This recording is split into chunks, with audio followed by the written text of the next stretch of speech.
Victims of the contaminated blood scandal fear further delays in getting a financial settlement from the government following yesterday's spending review. Nick Sainsbury from Willoughby near Hull is one of more than 6,000 people infected with hepatitis and HIV after being given blood products by the NHS taken from prisoners and drug users in the 1970s and 80s. He's fighting for ongoing financial support to help those infected, and he's furious that the victims are still waiting for answers. We had one recent attempted suicide from a poor man who's literally living in poverty and squalor. He gets no ongoing financial support, and that is a story that's replicated up and down the country. Good evening, welcome to ITV News. This is Thursday night's calendar with Rachel Townsend and Duncan Wood. Here are tonight's main stories. Adding insult to injury, patients infected with HIV and hepatitis through NHS blood transfusions say the government has failed them once again.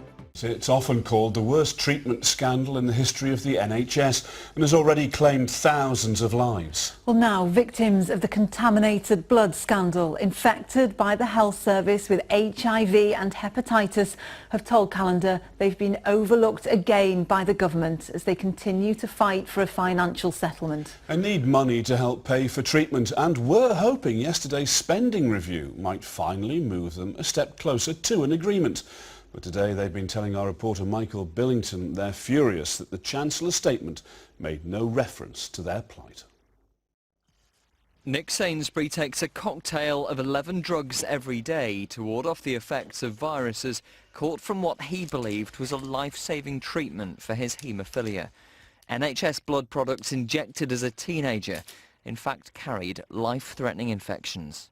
It was all laced with deadly viruses, and 1,200 haemophiliacs and their partners were infected with HIV, and we found out after we were given a small amount of money for that we also had hepatitis C. The blood products sourced from America had been taken from high-risk donors, prisoners, drug users and prostitutes. Around 6,000 people are known to have been infected.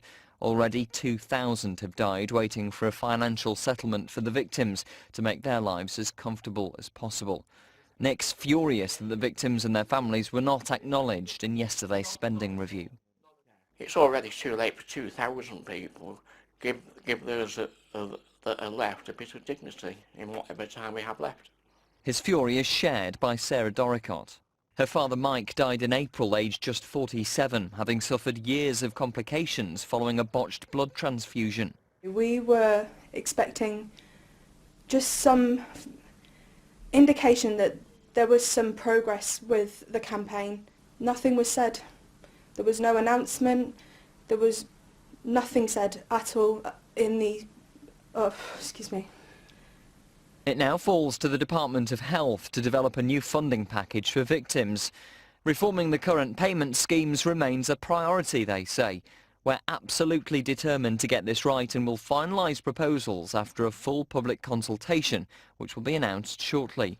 Yesterday's disappointment for victims reinforces their claim that they and their plight is being ignored by the government. Mel Mackay from Bridlington's written to David Cameron. She wants a personal face-to-face apology for her and other victims. She's yet to get that meeting. We've been fighting for too long and losing too many friends within the tainted blood community.